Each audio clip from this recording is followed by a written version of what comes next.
Pessoal, muito bem-vindos ao 30 Semanas da ZN. Olha, o 30 Semanas é um programa de desenvolvimento pessoal, tanto da nossa comunidade quanto de outras comunidades por esse país afora. Tem trabalhado com cura interior, tem abençoado muitas vidas e nós estamos muito felizes com a sua participação.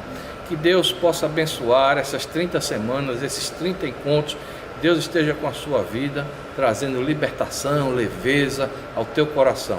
Deus abençoe. Vamos inicialmente ouvir um testemunho, ver o que Deus tem feito, o que Deus tem operado através desse programa na vida de alguém que já passou por ele. Vamos lá. Boa noite. Eu sou uma filha amada do Senhor, em vitória contra a depressão, a ira e a dependência emocional, lutando contra a ansiedade e a falta de perdão. Meu nome é Amanda. Sou a primeira filha do segundo casamento do meu pai. Não fui planejada, mas nunca me senti menos amada. Quando nasci, minha mãe tinha 17 anos e meu pai já tinha 2 filhas, uma de 5 e uma de 4, e eu me tornei a bonequinha delas. A família da minha mãe me amava demais e a do meu pai de menos. Passei a ser excluída desde sempre. Cresci escutando minha avó falar para todo mundo que eu não era filha do meu pai. E com isso acumulei um grande medo de rejeição. E passei a supervalorizar as coisas negativas, ao invés de focar no amor. E por isso, desde muito nova, passei a ser acompanhado por psicólogos. Durante toda a minha infância, tive uma grande referência de amor da minha família. Vi meus avós se amarem lindamente. E meus pais também. E assim, comecei a acreditar no amor. Os anos foram se passando e eu via minha avó paterna deixando claro que não gostava de mim. Quando eu tinha 5 anos, minha irmã mais nova nasceu e foi tudo diferente. Minha prima que morava com a minha avó teve bebê na mesma época. Então, eles acolheram a Aninha de um jeito que nunca tinham feito comigo. Em momento nenhum tive raiva da minha irmã por isso. Apenas me perguntava o que tinha feito de tão errado para eles me tratarem tão mal. E decidi ser a melhor em tudo que eu podia, para ninguém ter motivos para não me amar. Me tornei a melhor aluna. Nunca tirei uma nota 6 na escola. Participava de várias competições, me empenhando ao máximo. Dava aula a todos os meus amigos e participava de tudo que eu podia. E ainda assim, nada fazia sentido, com um vazio preenchido no meu coração. Os anos foram se passando. Minhas irmãs mais velhas simplesmente se afastaram quando eu tinha cerca de 10 anos, bem naquela fase de pré-adolescência, e os sentimentos de rejeição só aumentavam. Eu via minha avó fazendo muito mal a mim e a minha mãe. E meu pai nunca se posicionava quanto a isso, apesar de em casa dizer o tempo todo que me amava e que não deveríamos dar ouvido, mas nunca me defendeu da forma que eu esperava. Isso passou a gerar um grande problema no nosso relacionamento, principalmente durante o início da adolescência, e tudo virou uma bola de neve. Aos 15 anos, comecei a entender um pouco mais sobre a ansiedade e como ela afetava diariamente a minha vida. Também comecei o meu primeiro relacionamento com o meu melhor amigo, abusivo e cheio de problemas. Algo que todos sabiam e, ao mesmo tempo, nunca foi assumido. E, pelo medo de rejeição, eu só aceitava aquilo. Brigas constantes e crises de ciúme me deixavam constantemente sem dormir. Alguns meses depois, no final de 2014, meus pais começaram a frequentar a paz, mas eu me negava a vir. Não sentia a menor vontade de vir para a igreja. Até uns 2 meses depois, após eles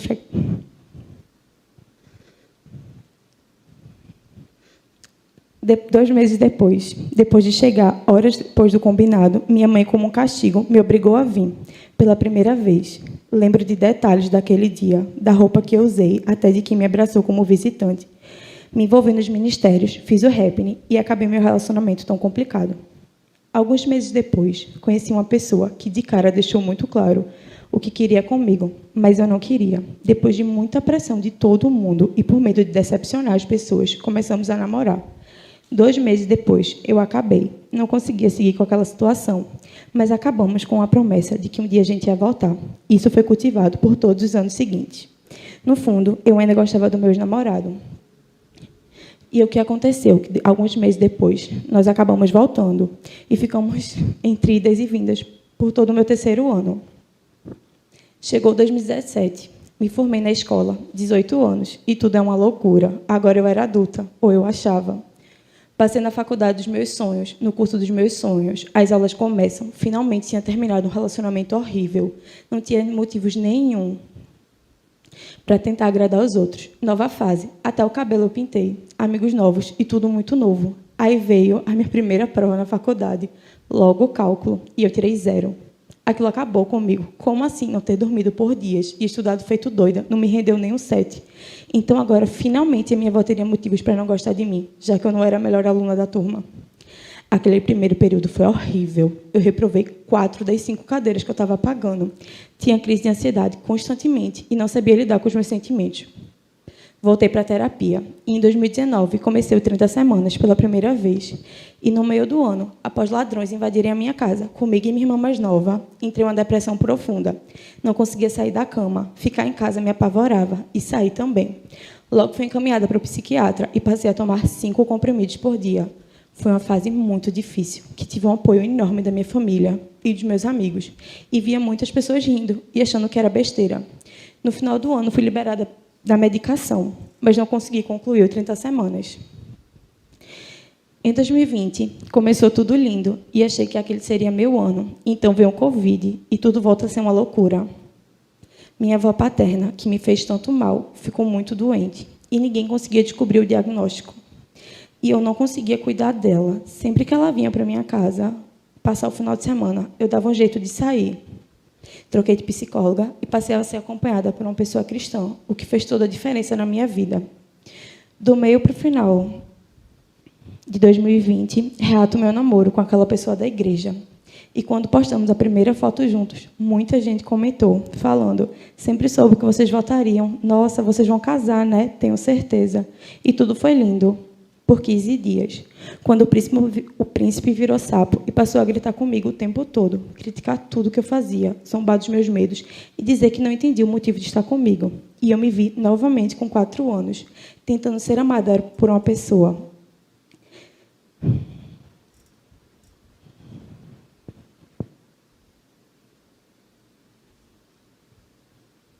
Por uma pessoa que não me amava e achando que nunca ia conseguir formar uma família com a qual eu sonhei e vi a minha vida inteira. Foi um período muito difícil, mas em um certo momento ele se cansou e acabou. E não foi difícil pelo fim do relacionamento, mas por notar que ele tinha destruído muita coisa na minha vida, inclusive toda a minha evolução no 30 semanas, que estava fazendo pela segunda vez. 15 dias após o término, perdi um grande amigo para a leucemia. E mais 15 dias depois, a minha avó paterna faleceu. E, junto com ela, a possibilidade de uma relação saudável. Vejo meu mundo cair. Eu só conseguia carregar culpa e vergonha. Aquilo me destruiu. No velório, vejo minha prima falar que eu não tinha o direito de chorar. E aquilo me matava, porque eu realmente acreditava que ela estava certa. Vi as semanas seguintes se passarem como um borrão. Meus pais, minha irmã e os meus amigos com medo de me deixarem sozinha. Depois de um tempo, saí do ministério que eu estava por mais de 4 anos.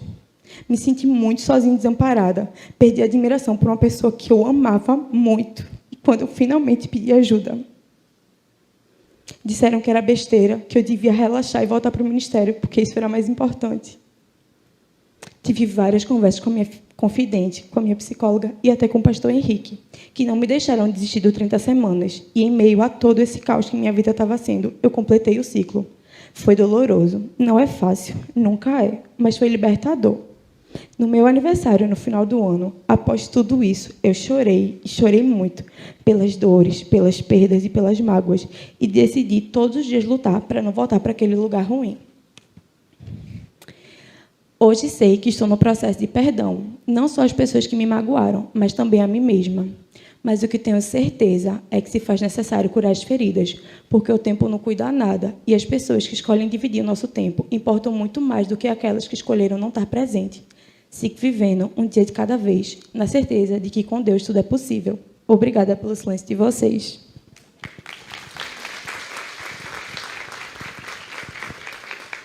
Pronto, pessoal. Agora a próxima fase, a próxima etapa dessa noite é com a palestra referente a esta semana.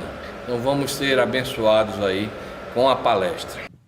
Para compartilhar com vocês, nós vamos falar hoje de confiança, não é isso? E então, vamos ver se a gente consegue. Os que confiam no Senhor são como os montes de Sião, que não se abalam, mas permanecem para sempre. Com esse salmo de fundo, vamos orar? Feche teus olhos. Obrigado, Jesus, por estar aqui. Obrigado pelo teu Espírito sobre nós. Obrigado, Senhor, porque tu estás conosco, tão certo quanto o ar que nós respiramos.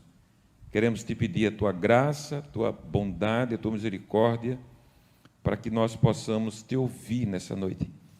Tua palavra jamais voltou vazia, hoje não seria diferente. Então vem e fala conosco, te pedimos, em nome de Jesus, fala conosco. Fala, ó Deus, aquilo que nós necessitamos ouvir. Que cada um de nós esteja aqui com um coração aberto para receber uma semente. E essa semente germine, frutifique a 100, a 60, a 30 por 1, para a glória do teu nome. Em nome de Jesus, que as palavras da minha boca e o meditar do meu coração sejam sempre agradáveis na tua presença, Senhor, rocha minha e redentor meu. Amém. Amém. Muito bem. Decisão número 2, confiar. Esse é o desafio que nós temos depois de admitir. Admitir é um processo. Admitir que a gente erra, admitir que a gente pisa na bola, admitir que a gente não fez a coisa certa ou não está fazendo, porque a nossa vida está acontecendo e algumas das coisas que a gente não admite está acontecendo, está ferindo pessoas, está atrasando processos, está fazendo com que nós não avancemos aquilo que Deus tem para nós avançarmos, porque Deus tem propósito. Há um hino antigo que diz que em tudo Deus tem um propósito. Aos astros ele deu o céu, aos rios ele traçou leitos. Então ele tem propósito para a sua vida e para a minha vida. Amém? Todos nós aqui, Deus não nos trouxe aqui por acaso. Há um propósito específico. O que falta a muitos de nós é descobrir isso. Então, hoje a gente vai falar sobre confiança. O que é que alimenta a sua confiança?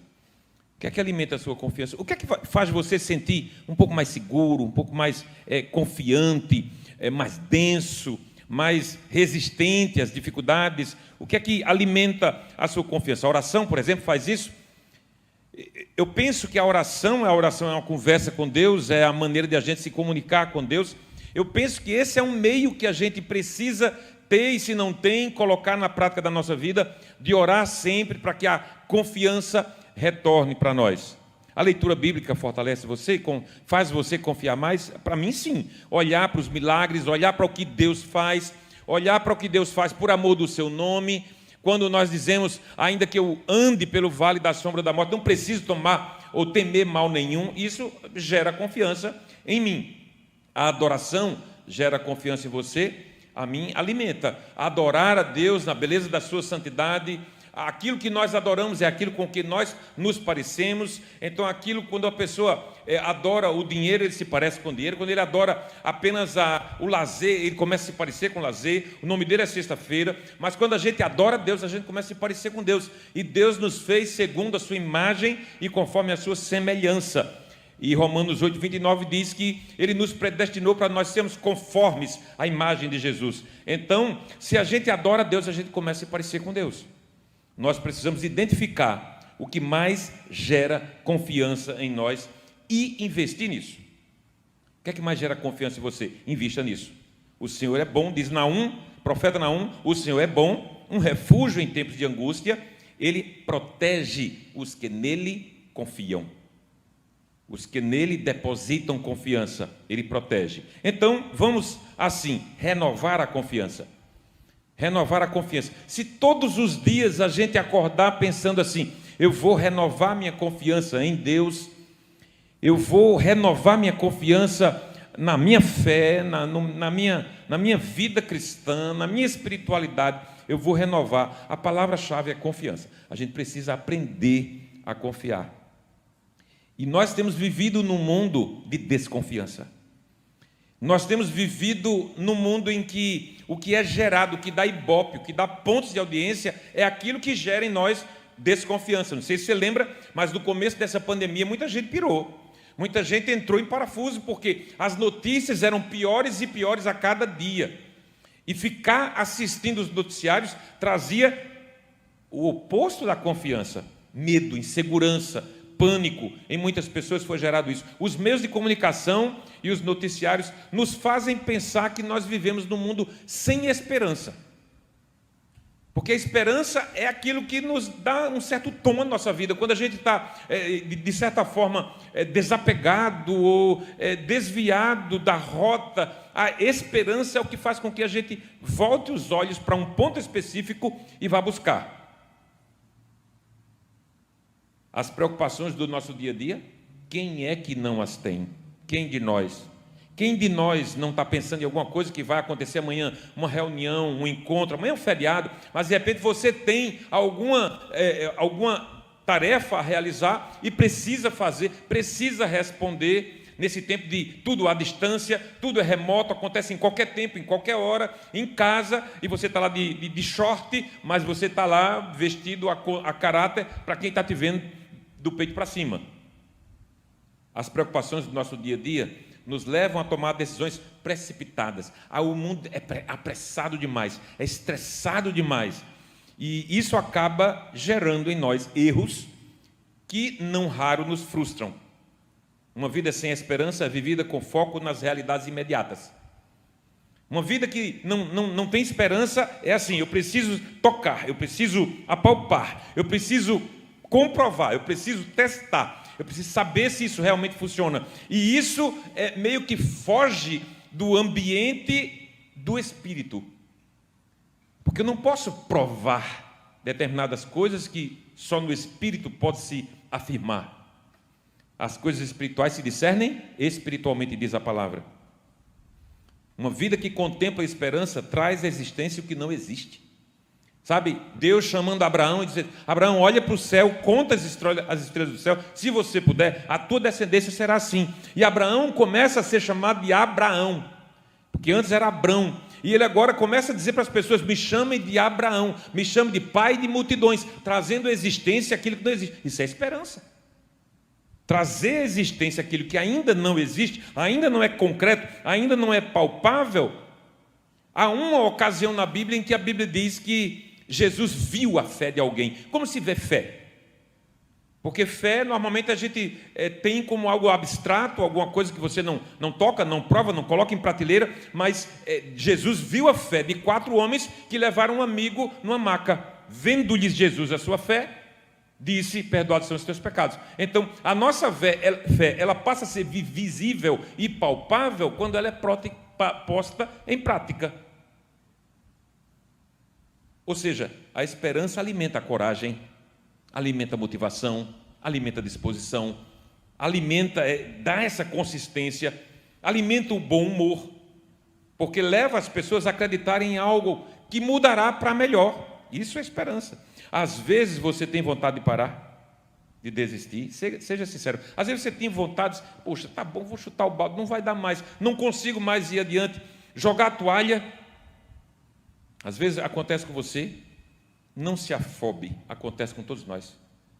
Todos nós, em algum momento, temos aquele pontinho de fraqueza que nós chegamos ao ponto de dizer assim: eu não sou um super crente, eu não sou o cara, eu não sou a pessoa cheia de fé. Não, eu não sou. Nós não somos super crentes, nós estamos mais para Chapolin Colorado. Essa é a realidade. Eu não sei se você lembra, talvez alguns do meu tempo, do xerife Coelho Ricochete.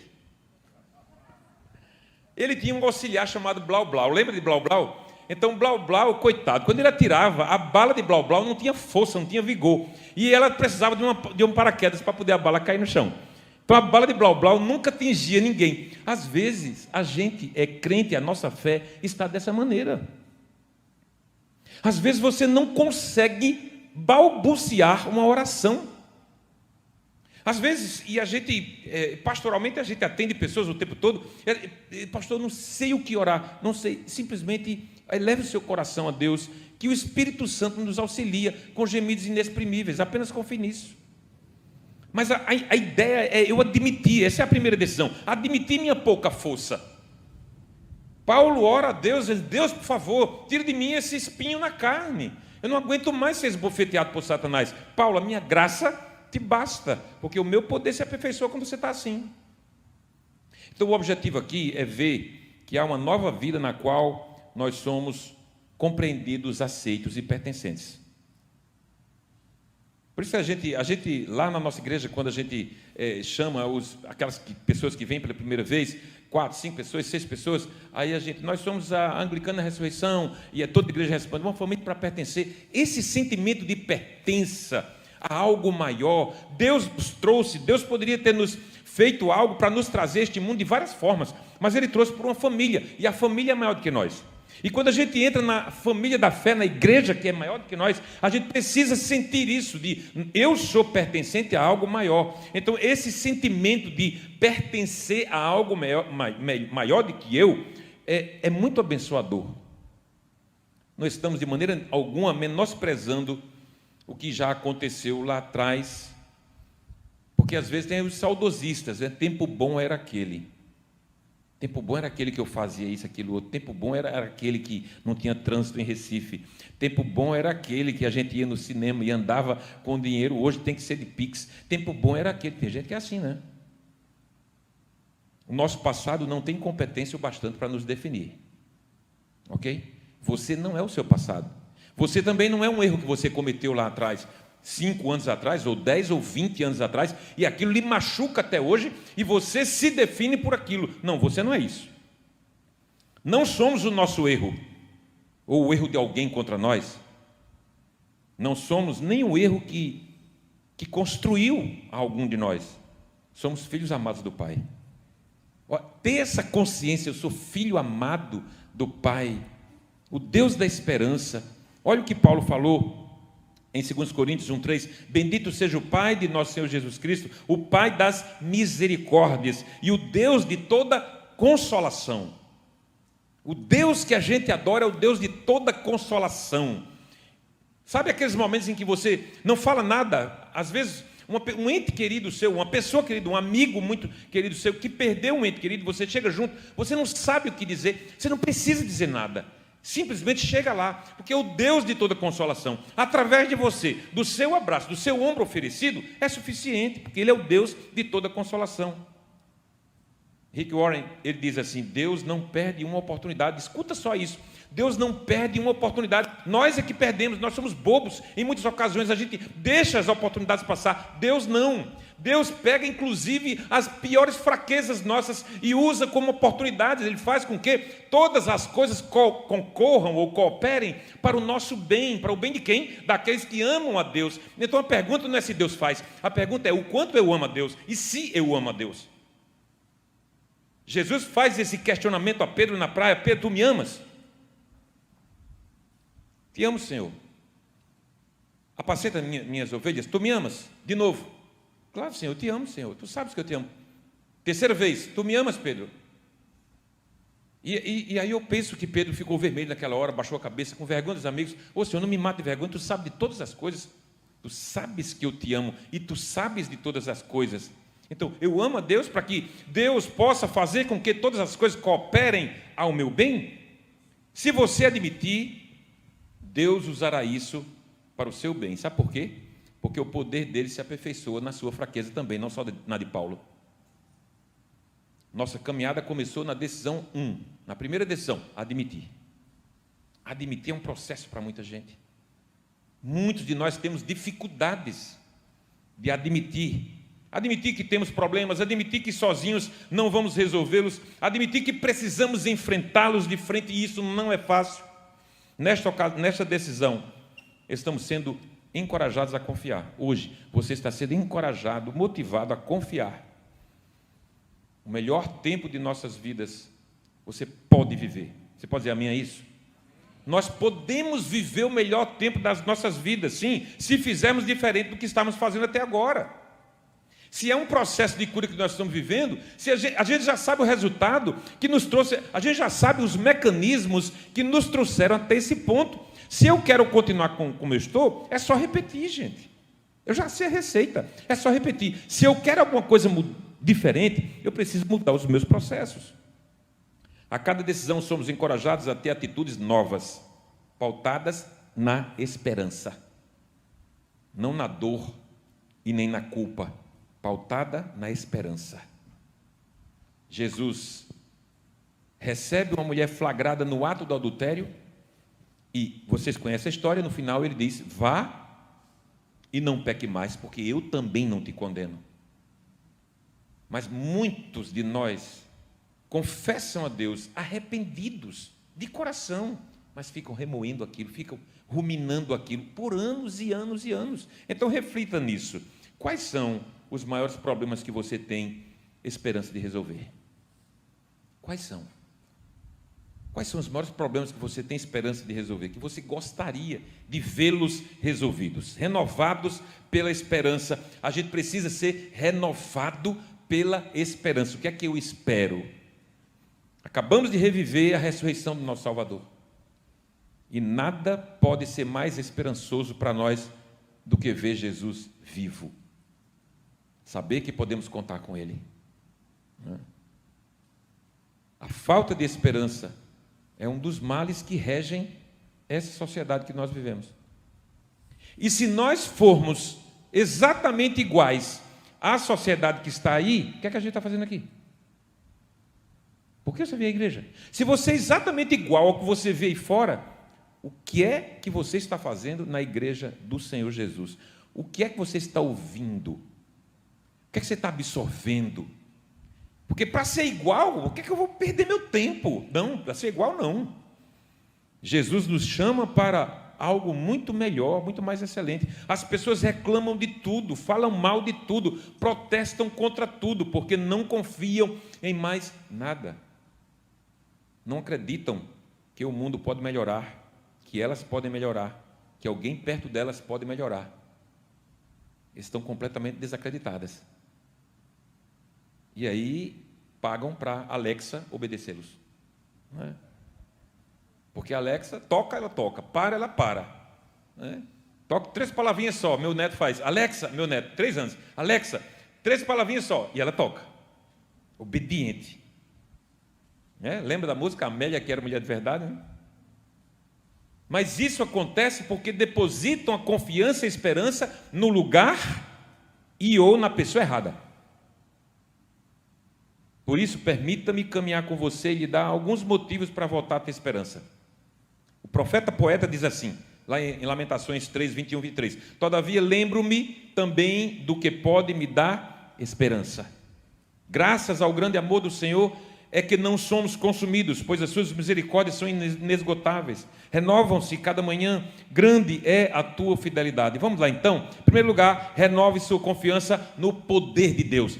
Deus tem um poder a tal ponto de trazer Jesus à vida. Escuta, Jesus ressuscitou Lázaro, Jesus ressuscitou uma menina que estava lá na casa morta, o pai já estava sofrendo. Jesus ressuscitou um jovem lá na cidade de Naim, mas ele não falou a voz, Jesus levante-se, não, o poder de Deus levantou ele. Era ele dessa vez que estava no túmulo. E Jesus sai de lá pelo poder de Deus. É preciso renovar a confiança nesse poder de Deus. Efésios 3:20, aquele que é capaz de trazer ou de fazer infinitamente mais do que tudo que pedimos ou pensamos, de acordo com o seu poder que atua em nós. Seu problema é grande? Não é páreo para o poder de Deus. Bateu o desespero? Ele é o Deus da esperança. Não está conseguindo dormir? Se você confiar nele, naquele Deus que diz, em paz me deito e logo pego no sono, porque só o Senhor me faz repousar em confiança, as coisas começarão a mudar na sua vida. Então comece a acreditar no poder de Deus. O poder que precisamos se chama Jesus. Esse é o poder que a gente precisa. Quando você não, eu digo lá na minha igreja, quando você não souber o que orar, pronuncie o nome Jesus, porque o diabo treme diante desse nome. Deus ama o próprio nome. Por amor do seu nome, é repetido várias vezes no Antigo Testamento, sobretudo. O poder que você precisa e eu precisamos, nós precisamos, é Jesus. Provavelmente você já crê nele e até já entregou sua vida a ele. Se não fez, é necessário fazer. Mas não é só isso que esperamos de você. Nossa esperança é que você persista. Perseverança. Romanos 5 diz que a gente deve se alegrar nas tribulações, coisa doida, se alegrar nas tribulações, porque as tribulações produzem perseverança, e a perseverança produz um caráter aprovado, e o caráter aprovado produz esperança, e a esperança não decepciona, não desaponta. Então eu preciso focar a minha vida nesse poder de Deus que faz com que ressurja em mim a esperança, a certeza da confiança que o poder de Deus habitando em mim, agindo em mim, eu posso viver com espinho na carne, eu posso viver com demônios me esbofeteando, mas eu estarei confiante que Deus, o seu poder, está me guardando e me protegendo. Somos convidados a nos sentar à mesa do rei e a desfrutar do seu banquete.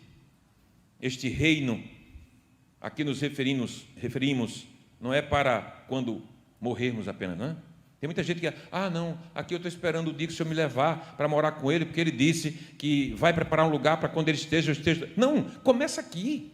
A vida eterna começa agora. Nós podemos ter uma vida transformada já agora, feliz já agora. O que é que a gente ora todo domingo? Venha o teu reino.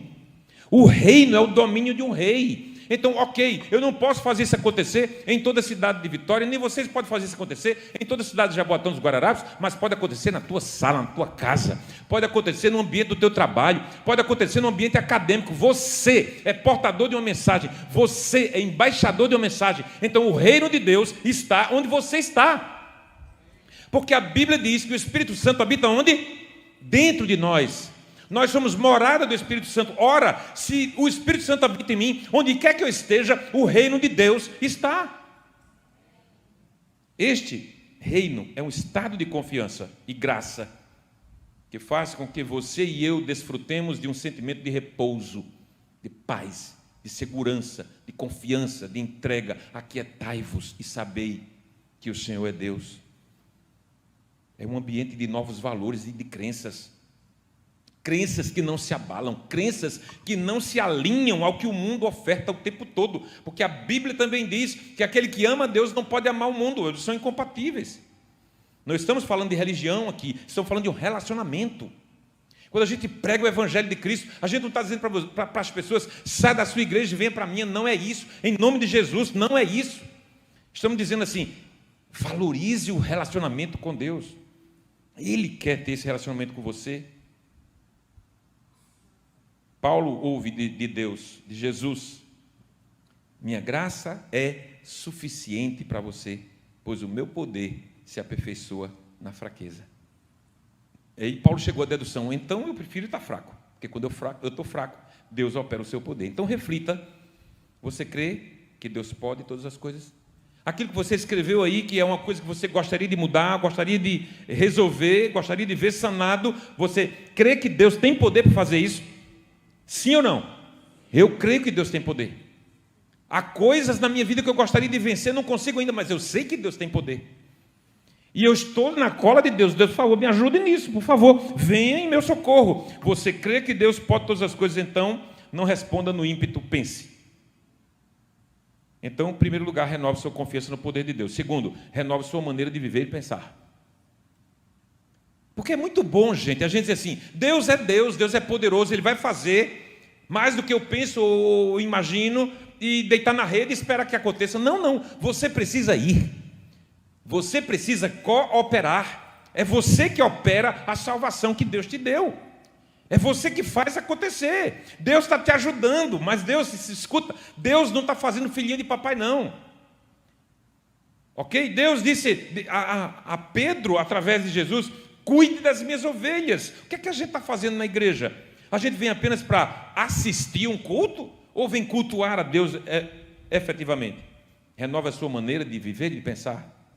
Efésios 4:22 fala nisso. Quanto à antiga maneira de viver, vocês foram ensinados a despir-se do velho homem, que se corrompe por desejos enganosos, a serem renovados no modo de pensar e a revestir-se do novo homem, criado para ser semelhante a Deus.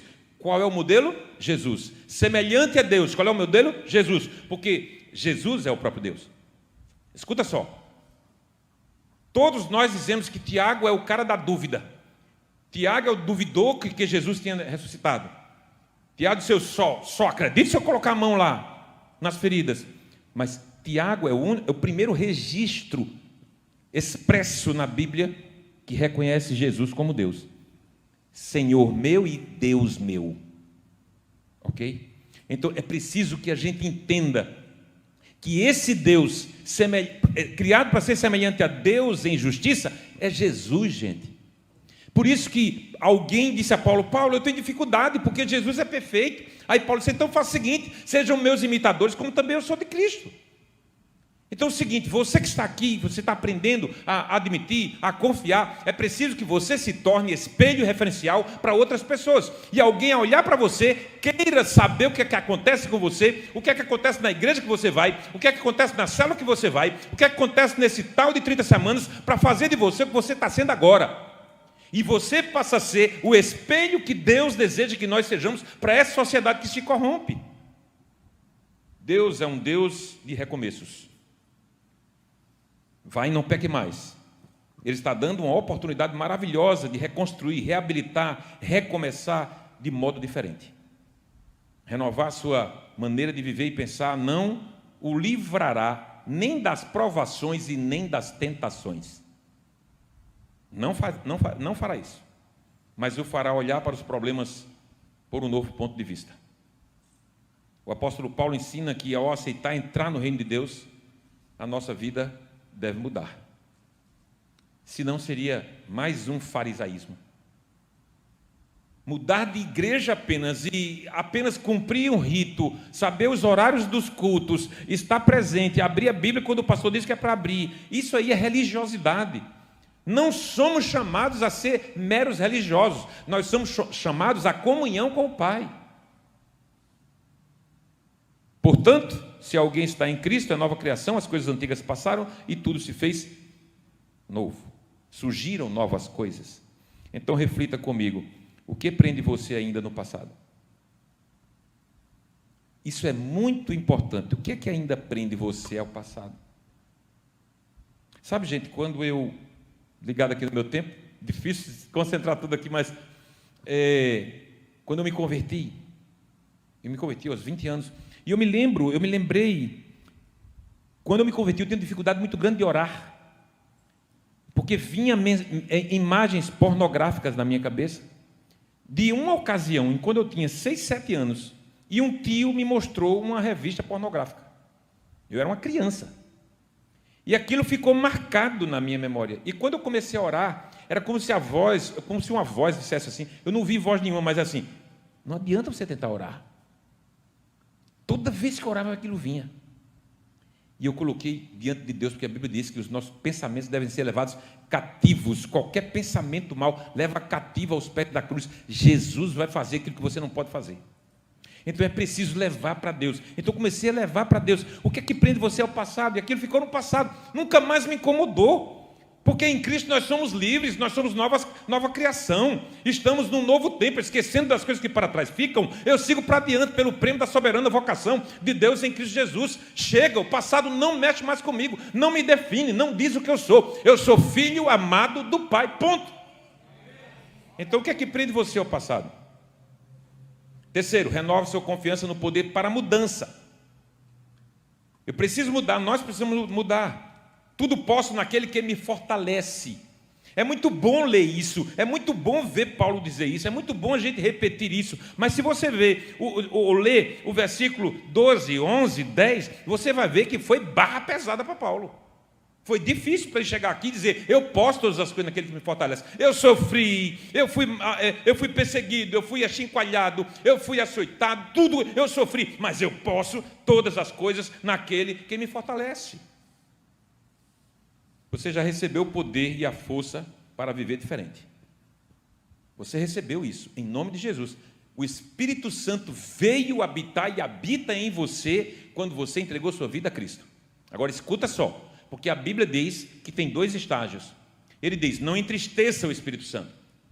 Então, quando você peca, não se arrepende e não confesse, você entristece o Espírito Santo. Se você insiste nisso, você extingue o Espírito Santo. Não extingais o Espírito Santo. Ele veio para dentro de você, mas você tolhe ele, você empurra ele para fora. Daqui a pouco você está vazio.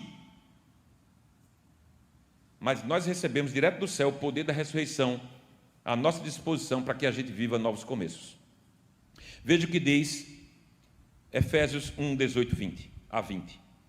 Oro também para que os olhos do coração de vocês sejam iluminados, a fim de que vocês conheçam a esperança para a qual Ele os chamou, as riquezas da gloriosa herança dele nos santos e a incomparável grandeza do seu poder para conosco, os que cremos, conforme a atuação da sua poderosa força. Esse poder Ele exerceu em Cristo, ressuscitando-o dos mortos e fazendo-o assentar-se à sua direita nas regiões celestiais. Ou seja, Deus está trabalhando a nosso favor.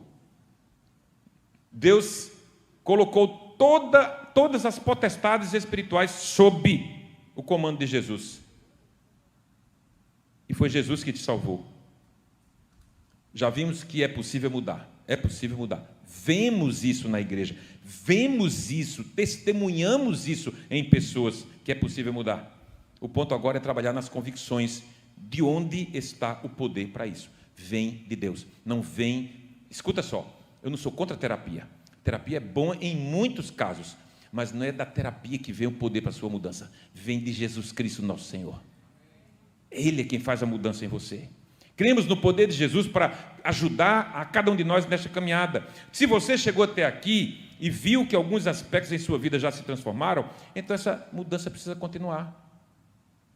Sua fé deve estar sempre naquele que pode todas as coisas e que o fortalecerá todos os dias, principalmente naqueles dias em que você não desejar mais enfrentar seus problemas e dores. Não aguento mais. Aí você estanca, você para. Não aguento mais, você fecha as cortinas, desliga o celular. Você não quer receber nenhum versículo de ninguém, você não quer conversa de ninguém, você não quer que ninguém se aproxime. É nesse dia aí que você não quer mais enfrentar suas dificuldades, suas dores. É preciso renovar a fé. É preciso renovar a fé. A nossa igreja tem uma beleza impressionante, incrível, porque, bom, eu venho de igreja batista, eu me converti na igreja batista, passei 15 anos lá, e aí estou na igreja anglicana desde 2001, e então, essa beleza que acontece na nossa igreja, no nosso caso, da quarta-feira da Semana Santa até o domingo, é impressionante, é você reviver tudo aquilo, lavar os pés uns dos outros, instituir a ceia do Senhor, acordar no domingo de manhã, dizendo aleluia, Cristo ressuscitou, verdadeiramente ressuscitou, aleluia, a igreja cheia, as pessoas louvando a Deus, cantando outra vez, Senhor, mostra o teu poder, tudo isso alegra o nosso coração, renova a nossa fé. Veja o que nos diz o texto de Mateus 17, 20, Jesus falando, eu lhes asseguro que se vocês tiverem fé do tamanho de um grão de mostarda, poderão dizer a este monte, vá daqui para lá, e ele irá, nada lhe será impossível. Qual é o seu monte? Qual é o seu monte? Qual é o seu monte aí dentro do seu coração? O que é que emperra? O que é que atrapalha? O que é que obstacula? O que é que fica ali atrapalhando a tua vida o tempo todo? Qual é o monte que está em você e precisa ser removido? E você diz, eu não posso, eu gosto, eu tenho pecadinho de estimação. Você joga para debaixo do tapete. A Bíblia nos diz que se nós escondermos os nossos pecados, não prosperamos, mas aquele que confessa e deixa, esse alcança misericórdia. Qual é o seu monte? Onde você está jogando isso? Tudo é possível que crê, diz a Bíblia. A esperança não é algo que nos faz esperar parados. É uma contradição. Ah, não, eu vou esperar, Deus vai fazer. Não vai fazer, querido. Ah, eu quero passar naquele concurso. Tem que estudar, meu amigo. Ah, eu quero casar com aquela pessoa. Tem que cortejar, tem que chegar junto. Devemos aplicar fé e agir. Jesus nos ensina que por mais que tenhamos fé, não basta somente aplicá-la. Ele pede ação. Neste caso, ele pede que se diga ao monte para que o monte saia. Então, qual é o seu monte? O que é que atrapalha você? Talvez você precise, no dia de hoje, começar a agir e experimentar o novo de Deus. Novas atitudes de fé promovem novos milagres de Deus. Porque você tem fé, acredita, tem força de Jesus para reconhecer seus erros e compreender que da mesma maneira como você erra, outros também erram. Outros ao seu redor que erram lhe trazendo dores, mágoas, feridas. Provavelmente alguns erros cometidos contra você no passado podem ter te causado traumas que você traz até hoje. Jesus pode e quer ajudar você. A Bíblia diz que ele é o homem de dores. E diz assim, e eu acho impressionante, ainda hoje eu acho impressionante, agradou a Deus moer Jesus. Como é que é isso? Agradou a Deus moer Jesus. Sabe, eu me lembro de Davi. Davi é enganado pelo filho de Absalão. O filho de Absalão usurpa o trono do pai, coloca uma tenda na praça e possui as mulheres do pai para humilhá-lo, expulsa ele de Jerusalém, e depois que tudo se resolve, Davi volta ao trono e diz: não toca no menino. Não toque no menino. E diz ao comandante: não toque nele. Mas aí não obedeceram e mataram o menino, Absalão.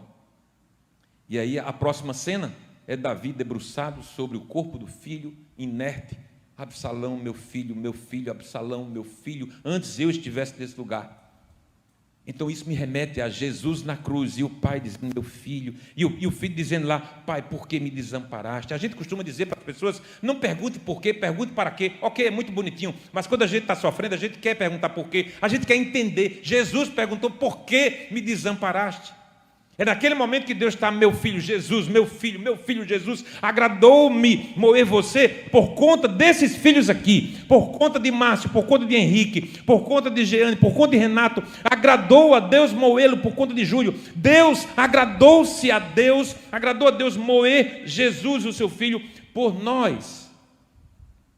É impressionante isso.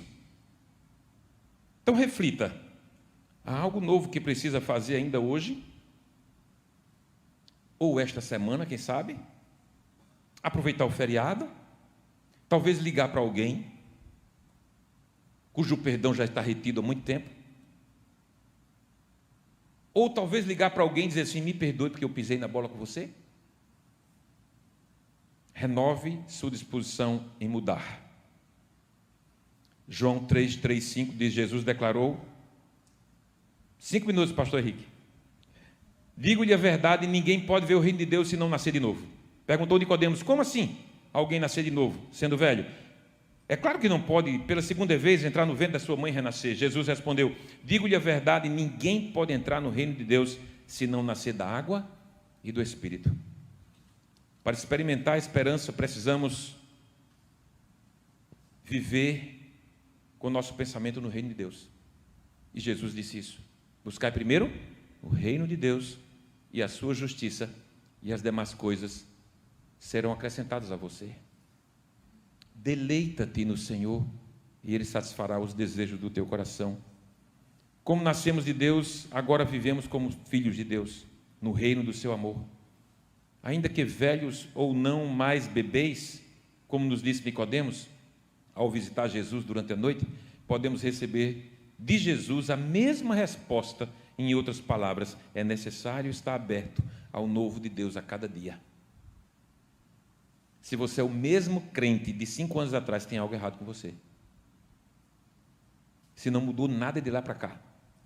É impressionante como a gente que prepara sermões, a gente lê, a gente prega essa mensagem há 20 anos, há 30 anos, e cada gente vai pegar o mesmo texto do ano passado, na Páscoa, e Deus fala de novo, fala novas coisas, porque Ele fala de acordo com o que nós estamos vivendo agora, porque a palavra de Deus é viva e eficaz, mais penetrante do que a espada alguns de 2 gumes, divide alma e espírito, ossos e medula, é apta para discernir pensamentos e intenções do coração. Essa é a palavra de Deus.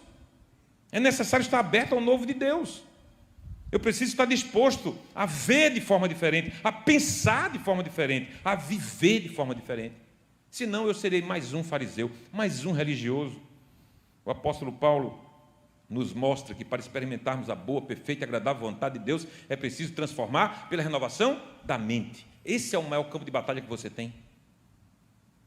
Quando entregamos nossa vida a Cristo, nossas emoções, todas as áreas da nossa vida ao senhorio de Cristo, as finanças, os relacionamentos, tudo somos resgatados de um ambiente de escuridão e trazidos para um ambiente de luz. Eu não sei como você pensa no Espírito Santo em você. Eu não sei, porque a gente não tem como, a gente é ser humano, a gente sempre quer colocar algo em uma imagem, algo que é desconhecido numa imagem. Então, o Espírito Santo, qual seria a imagem que eu faria do Espírito Santo? Para mim é um ser de luz.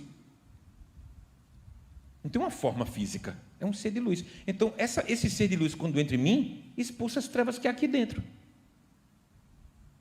Então, eu gosto de imaginar que o Espírito Santo, em mim, ele está varrendo as trevas, ele está expulsando as trevas, porque a Bíblia diz que as trevas não têm poder contra a luz, não prevalecem contra a luz. Portanto, não mantemos os mesmos padrões de pensamento e de ação de antigamente, gente. Também somos embaixadores e, como tal, representamos um reino e recebemos o suprimento e proteção desse reino. Somos embaixadores de Cristo. Então, pare de viver na escassez. Pare de viver na mentalidade da escassez. Você é filho do rei. Nós somos filhos do Deus, do dono do ouro e da prata. Escuta só. A gente tem um terreno, uma doação de um terreno lá em Vitória para construir nossa catedral. Já rola uns 8 anos. Terminando aqui. 21 e 2, vou terminar agora. Já rola uns 8 anos. Processo de inventário, e apareceu um filho fora do casamento, tem uma confusão, e terminou que a nossa doação rolou até hoje. E agora vai sair, porque a gente está trazendo à existência aquilo que não existe ainda. Aí alguém assim, tem um projeto? Tem um projeto. Quanto é que vai custar? R$1 milhão? Tem dinheiro? Não. O que importa se não tem dinheiro? Eu sou servo do Deus que é o dono do ouro e da prata. Se ele quiser acontecer, vai acontecer. Então, isso é trazer à existência aquilo que não existe. Eu preciso trazer, a minha esperança está nas coisas que são do alto. Se vós ressuscitaste com Cristo, buscai as coisas que são do alto, onde Ele está. Então, eu tenho que parar de olhar para isso aqui, tem que parar de ficar travado nesse aqui. Deus está olhando para você e quer você uma nova criação, quer você uma nova pessoa, confiante, admitindo os seus erros e passando adiante, e daqui a 2 anos você será um novo crente que você não foi agora. É assim, a vida do crente está sempre em evolução. Crer em um Deus que pode todas as coisas é fantástico, mas Ele deseja fazer as coisas acontecerem junto com você. Último texto, para a gente ir para a pergunta facilitadora. Que o Deus da esperança os encha de toda alegria e paz, por sua confiança nele, para que vocês transbordem de esperança, pelo poder do Espírito Santo. Quais áreas da sua vida precisam ser renovadas pela esperança? Quais áreas? A gente pode ser bom numa coisa e ruim na outra. A gente pode ser suficiente numa área e pode ser deficiente em outra área. Quais áreas da sua vida precisa de um upgrade hoje? Fecha teus olhos rapidinho. Senhor Deus, muito obrigado pela tua palavra que não volta vazia. Vem com teu Espírito e faz aquilo que o pregador não pode fazer. Convence do pecado, da justiça e do juízo. Em nome de Jesus. Amém. Bom, pessoal, após a palestra, agora a gente vai para os grupos de partilha. Você que está inscrito deve ter recebido o seu link no grupo de WhatsApp através do seu líder, do seu facilitador. Então, vá para o seu grupo de partilha, abra o seu coração. Olha, se lembre o seguinte, que quanto mais você for transparente, quanto mais você falar, rasgar a sua vida, mais Deus vai operar nela. Deus abençoe.